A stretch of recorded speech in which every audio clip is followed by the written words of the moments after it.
இந்த உலகத்துல ஒவ்வொரு மனுஷன் எதிர்பார்க்கிறது இந்த ரெண்டு விஷயம் தான். ஒன்னு பாராட்டு, இன்னொன்னு அங்கீகாரம். தன்னோடு வாழக்கூடிய சக மனிதர்கள் தன்னை பாராட்டுறதையும் அங்கீகாரத்தையும் வச்சுதான் இன்னைக்கு தான் யாருங்கிறதையே மனுஷன் தீர்மானிக்கிறான். நம்மளுடைய மதிப்பும் அங்கீகாரமும் பிற மனுஷங்கள்ட்ட இருந்து ஒருபோதும் கிடைக்காது. மனுஷங்கள் இதற்கு நம்பி நம்பி இருந்தா கண்டிப்பா இந்த உலக வாழ்க்கையில ஒரு நாள் துவண்டு போயிருவோம். இன்னைக்கு நம்மளை புகழக்கூடிய மனிதர்கள் நாளைக்கு நம்மளை புகழாம கூட போகலாம். இன்னைக்கு நம்மளை அங்கீகரிக்கக்கூடிய மனிதர்கள் நாளைக்கு நம்மளை தூக்கி எறியலாம். நம்மளை நேசிக்கக்கூடிய மனிதர்கள் நாளைக்கு முகம் திருப்பிட்டு கூட போயிடலாம். இந்த மனுஷனுக்கு புரியறதில்ல, நமக்கு கிடைக்கக்கூடிய புகழும் அங்கீகாரமும் நேசமும் நம்மளை யார் படைச்சானோ அவன்கிட்ட இருந்து மட்டும்தான் கிடைக்குங்கிறது.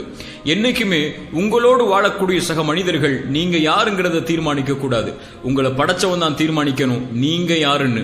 மனுஷங்க உங்களோடு இருக்கிறதும் இல்லாம இருக்கிறதும், உங்களை புகழ்றதும் இகழ்றதும் விமர்சனம் செய்யறதும் அங்கீகரிக்கிறதும், நீங்க விரும்புறத கொடுக்கிறதும் கொடுக்காம இருக்கிறதும் நேசிக்கிறதும் மறுக்கிறதும், இது உங்களுடைய வாழ்க்கையை ஒருபோதும் தீர்மானிச்சிடாது. ஒன்னு சொல்லவா, மக்கள் உங்களை பத்தி நினைக்கக்கூடிய விஷயத்திலிருந்து முதல்ல வெளியே வாங்க. மக்கள் உங்களை அங்கீகரிக்கிறதுக்கு முன்னாடி நீங்க உங்க இந்த உலக வாழ்க்கையில் உங்களை அங்கீகரிச்சுக்கோங்க.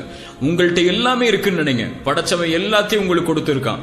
அழகு, திறமை, அன்பு, கண்ணியம், மதிப்பு, உயர்வு எல்லாமே சிலருக்கு மாறுபடலாம். ஆனா ஒவ்வொருத்தருக்கும் ஏற்றவாறு அவன் சரியா எல்லாத்துக்கும் கொடுத்திருக்கான். உங்களை பத்தி மக்கள் சொல்றதை வச்சு உங்களை முடிவு பண்ணிக்கிட்டே இருந்தீங்கன்னா இந்த உலக வாழ்க்கையில தோத்துக்கிட்டே இருப்பீங்க. எல்லா மனுஷங்களையும் என்னைக்குமே திருப்திப்படுத்திட முடியாது, என்னைக்கும் திருப்திப்படுத்த முடியாது. ஒரு குதிரை கதை சொல்லவா இதை புரிய வைக்க. வாப்பாவும் பையனும் ஒரு குதிரையை வாங்கினாங்க. மக்கள் முன்னாடி நடத்தி கூட்டு போனாங்க. இப்ப மக்கள் சொன்னாங்க, ஏன் உங்க குதிரையை வாங்கினாங்க, ஏன் நடத்தி கூட்டு போறாங்கன்னு சொல்லி. மறுநாள் வாப்பா ஏறி போனாரு, பையன் கீழே நடந்து போனா. மக்கள் சொன்னாங்க, சின்ன பையன் நடக்க விட்டுட்டு வாப்பா மேலே ஏறி போறாருன்னு சொல்லி. மறுநாள் பையன் மேலே ஏறினா வாப்பா கீழே நடந்து போனாரு. மக்கள் சொன்னாங்க, வாப்பாக்கு மரியாதை கொடுக்காம இந்த பையன் போறானு சொல்லி. மறுநாள் 2 பேர் அந்த குதிரை மேலே ஏறி போனாங்க. மக்கள் சொன்னாங்க, வாயில்லா ஜீவனுக்கு இவங்க இவ்வளவு சிரமம் கொடுக்கறாங்களேன்னு சொல்லி. மறுநாள் மக்களுடைய பேச்சை கேட்டு அந்த குதிரையை வித்தாங்க. மக்கள் சொன்னாங்க, ஏன் இவங்க குதிரையை வாங்கினாங்க, ஏன் இவங்க வித்தாங்கன்னு சொல்லி. இதுதான் உண்மையும் கூட. இதுதான் எல்லாருடைய வாழ்க்கையிலையும்.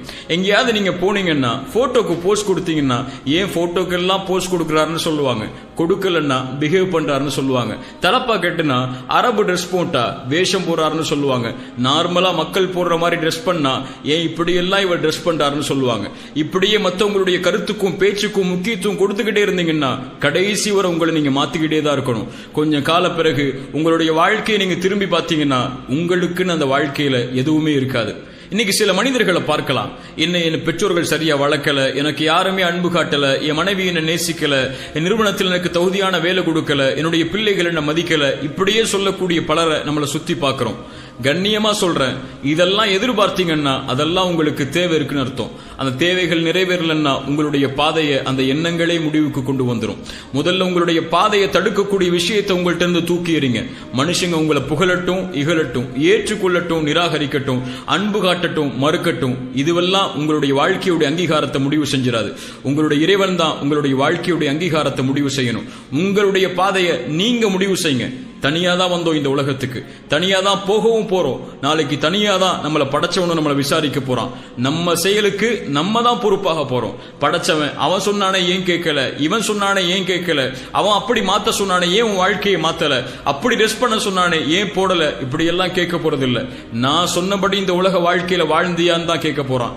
இந்த கேள்விக்கு தான் நம்ம தயாராகணுமே தவிர மத்தவங்க நம்மளை பார்த்து கேட்கக்கூடிய கேள்விக்கும் விமர்சனத்துக்கும் இல்ல. உங்களை படைச்சவனுடைய அங்கீகாரத்தை எதிர்பார்த்து வாழுங்க. அது போதும்.